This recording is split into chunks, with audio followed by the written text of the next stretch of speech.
Говоря о финансах, сегодня хочется сказать, что помазание Святого Духа, друзья, действует, исцеляя больных, освобождая людей пленных, которые находятся под гнетом дьявола.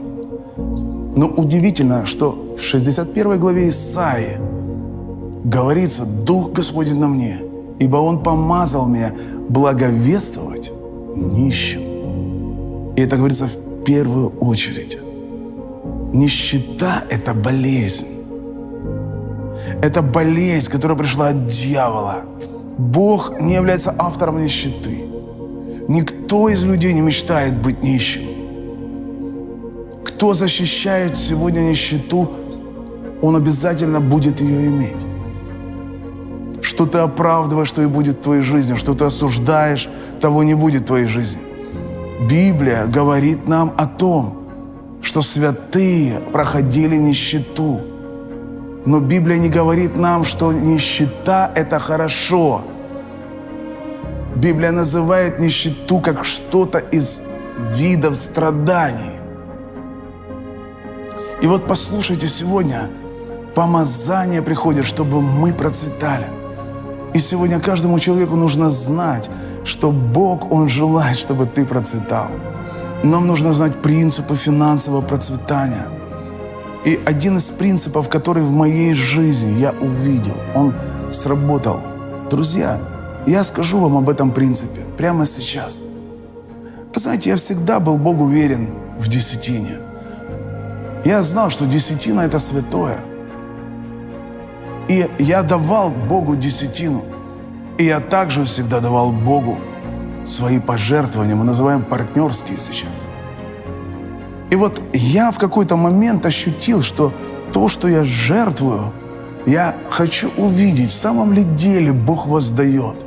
В самом ли деле Бог воздает. Но меня интересовало даже больше не просто финансовое воздаяние, а мне хотелось увидеть, когда я приношу жертвы, мне хотелось увидеть, Бог, Он видит это, Он приходит на это.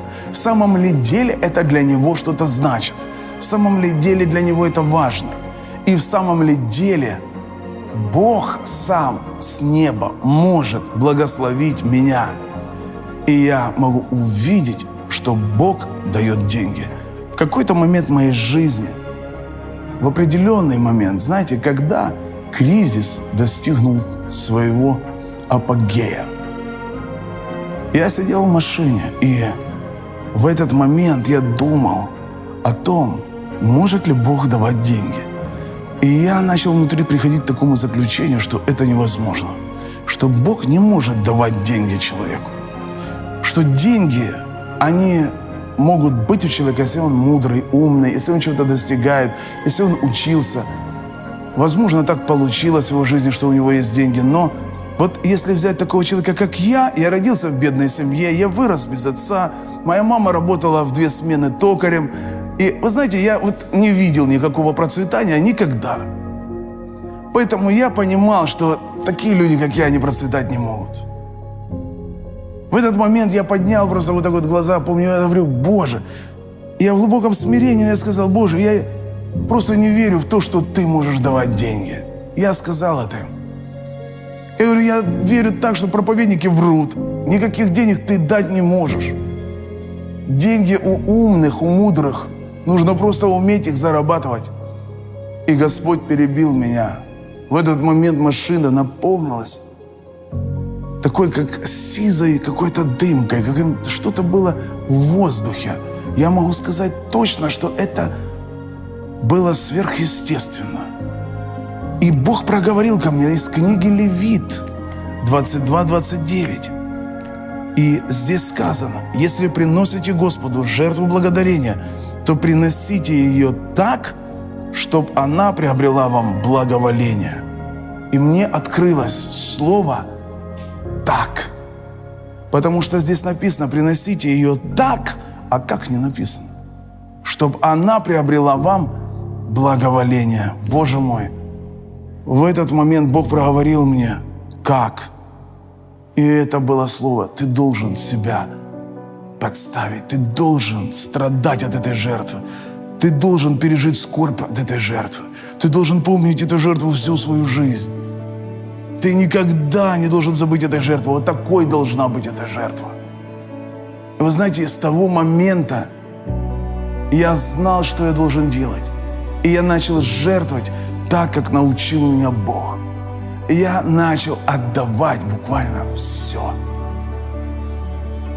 Мы с женой, мы просто с Виточкой, моей драгоценной, мы опустошали нашу жизнь, наш дом. Все абсолютно. Мы оставались только в том, в чем стояли. И мы говорили, есть ли еще что-то? Смотря друг на друга, мы говорили это. И так было не раз. Мы находили финансы, когда Бог, Он давал побуждение, Он давал мысль пожертвовать какую-то сумму денег. И эта сумма денег, она была огромной, для нас недосягаемой. Но я все делал для того, чтобы ее найти. И я находил эту сумму и жертвовал. И вы знаете, я где-то страдал от того, что я делал. Но именно эти жертвы, они и являлись тем, что изменило мою жизнь. Потому что Бог, Он пришел на эти жертвы. И Бог благословил меня. Бог дал это благоволение. Писание говорит, посмотрите внимательно. Если приносите Господу жертву благодарения, то приносите ее так, то есть вот как ты ее приносишь, что ты чувствуешь, что ты переживаешь, вот это важно для Бога. Чтобы она, то есть жертва, приобрела вам благоволение. То есть ваша жертва, то есть вот ты жертвуешь деньги, ты жертвуешь, возможно, все, что у тебя есть.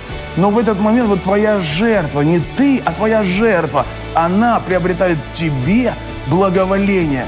А зависит это от того, как ты ее приносишь. Как она рождалась. Потому что эта жертва очень часто, она не просто слеплена вот так вот. Знаете, по-человечески, знаешь, ты взял и дал. Знаешь, нет. Это все не так просто. И она рождается, бывает, в муках. И ты видишь, что это что-то живое. Эта жертва, она живая. Она как высвобожденная, рожденная вера. И Бог приходит на нее. Эта жертва приобретает для тебя благоволение. То есть это определенное Божье отношение к тебе.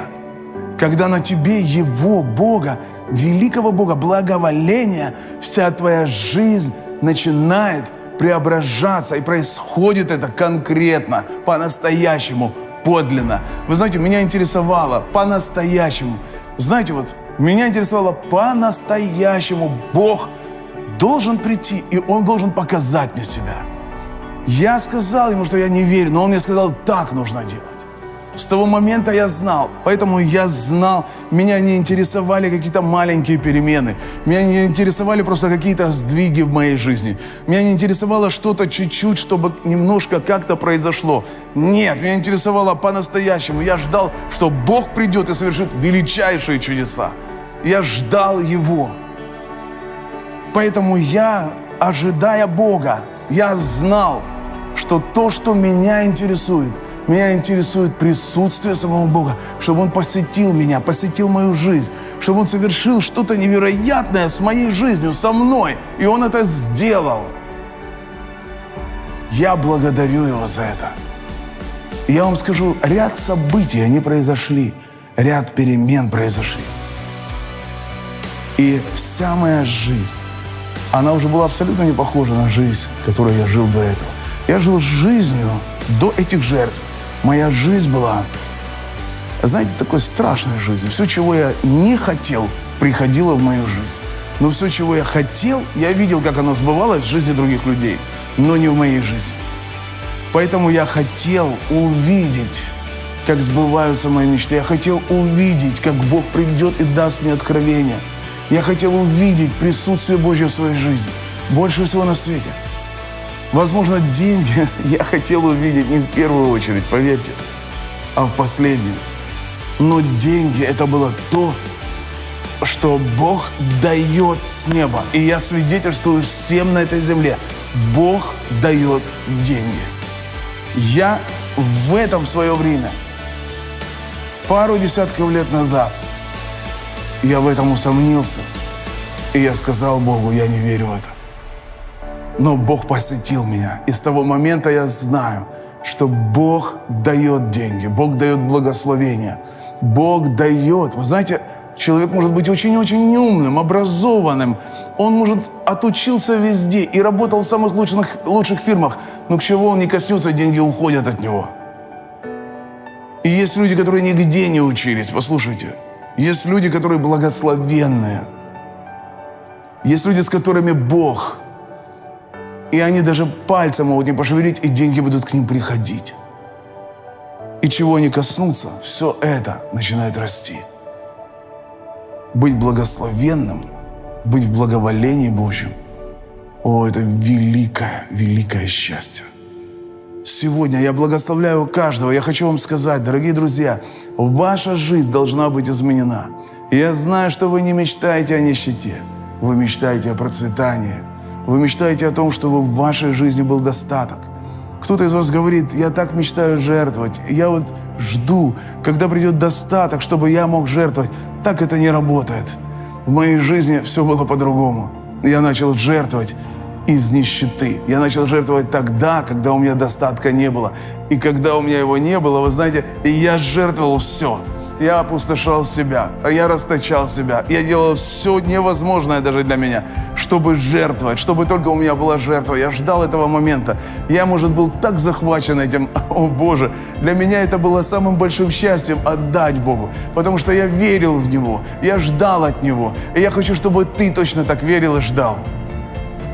И тогда, когда ты будешь так делать, то Бог и сделает в твоей жизни, что у тебя будет достаток, и ты сможешь жертвовать, уже имея достаток. И Господь тебя благословит и умножит твой достаток во много раз. И Он поддержит тебя, и Он поддержит твой финансовый уровень, и Он поддержит твое процветание, Он поддержит твой рост. Аллилуйя! Он поддержит твои руки во всех делах твоих. Я благословляю тебя сегодня.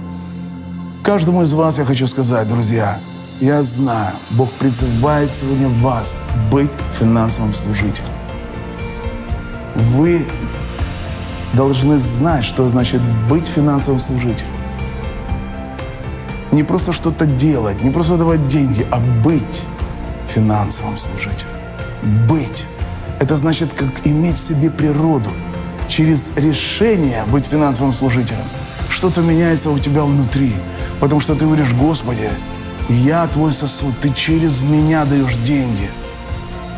И буквально вот мы вспоминали, как когда-то я приехал из Перещепина, я приехал на конференцию в Киев. И знаете, там в Киеве я был на собрании. Мой друг Сергей Яныш, он благословил меня $50, он сейчас на небесах уже. И я помню, как идет ведро пожертвований, знаете, и в этот момент я чувствую точно, Бог проговаривает мое сердце. Он прям аж, знаете, внутри бывает горит все. Ты должен отдать эти $50, положить их в это ведро для пожертвований. Но я помню, как я стоял и говорил: нет, Господи, это деньги, которыми Ты меня благословил, это мои деньги.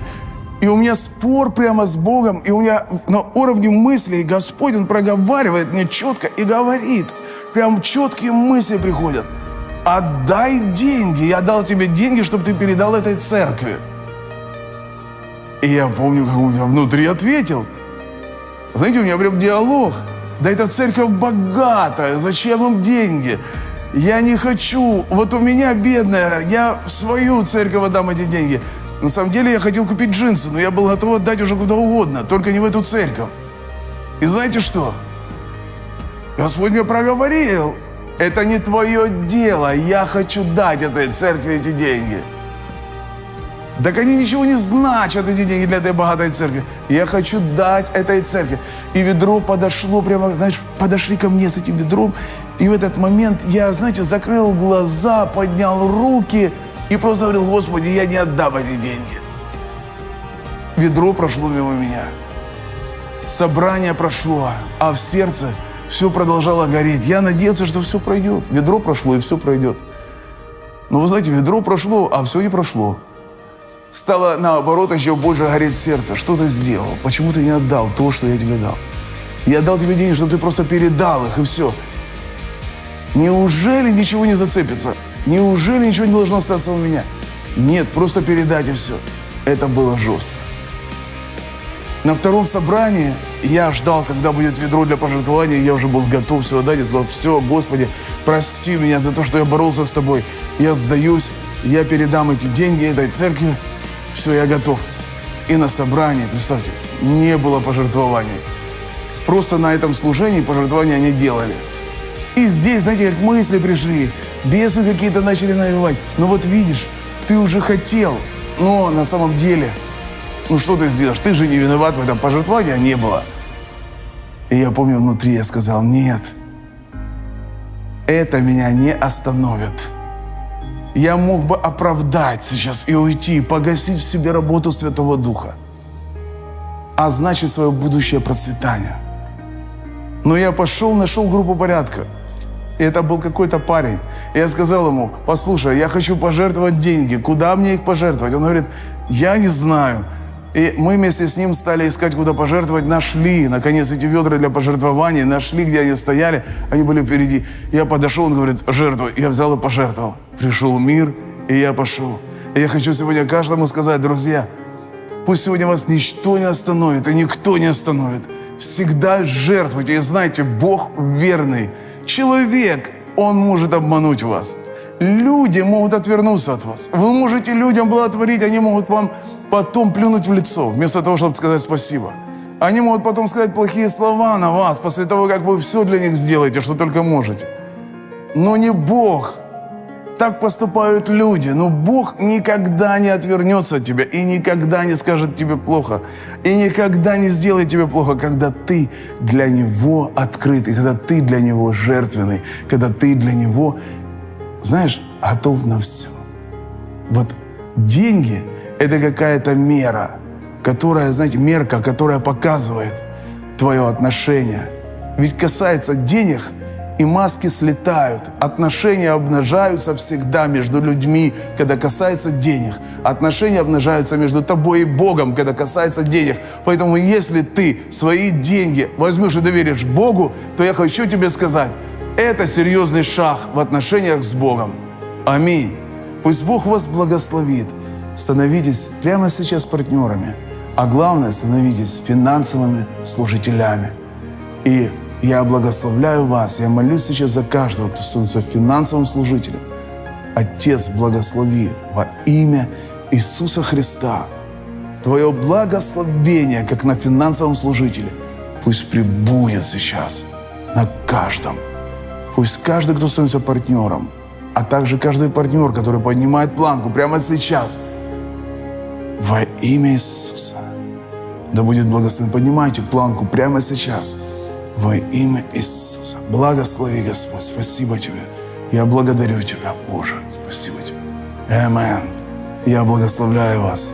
Аминь.